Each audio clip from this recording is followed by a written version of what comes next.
people of Iran, as we see history unfold before our very eyes, I can only imagine what you're feeling right now.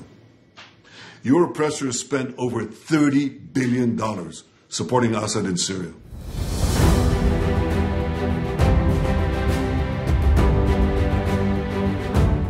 ইরানের নাগরিকদের জন্য একটি video বার্তা দিয়েছেন দখলদার ইসরায়েলের যুদ্ধবাজ প্রধানমন্ত্রী বেনিয়ামিন নেতানিয়াহু। ইংরেজি ভাষায় ভিডিওতে তিনি বলেছেন, একদিন ইরান মুক্ত হবে। টাইমস অব ইসরায়েলের প্রতিবেদন থেকে জানা যায়, গত বৃহস্পতিবার এ বার্তা দেন নেতানিয়াহু। নেতানিয়াহু বলেন, বাশার আল আসাদ সরকারের পেছনে প্রায় $30 বিলিয়ন খরচ করেছে ইরান সরকার, তবুও তাকে রক্ষা করা যায়নি। আপনাদের উপর নিপীড়নকারীরা হামাসের সমর্থনেও বিলিয়ন বিলিয়ন অর্থ খরচ করেছে, তবে তারা ধ্বংসের পথে।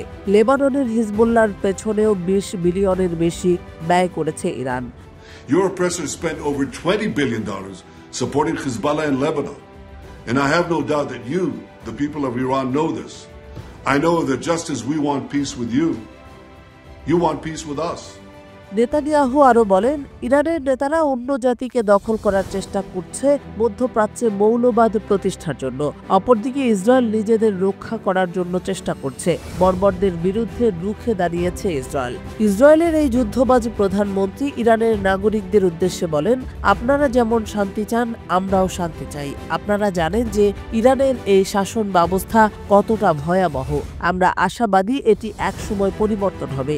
ইরানের বাসিন্দারা এটি মুক্ত হবে। এদিকে ইরানের সর্বোচ্চ নেতা আয়াতুল্লাহ আলী খামেনি সিরিয়ার সরকারের পতন সহ দেশটির সাম্প্রতিক ঘটনাবলীকে আমেরিকা ও ইসরায়েলের যৌথ পরিকল্পনার অংশ বলে মনে করেন। আসাদের পতনের পর তার প্রথম ভাষণে বলেছেন যে প্রতিরোধের অর্থ সম্পর্কে অজ্ঞ কিছু লোক মনে করে যে প্রতিরোধ দুর্বল হয়ে যাওয়ায় এবং সিরিয়ায় আসাদ সরকারের পতনের ফলে ইরানও দুর্বল হয়ে পড়বে। কিন্তু বাস্তবতা হচ্ছে ইরান শক্তিশালী অবস্থানে রয়েছে এবং আগামীতে আরও শক্তিশালী হবে।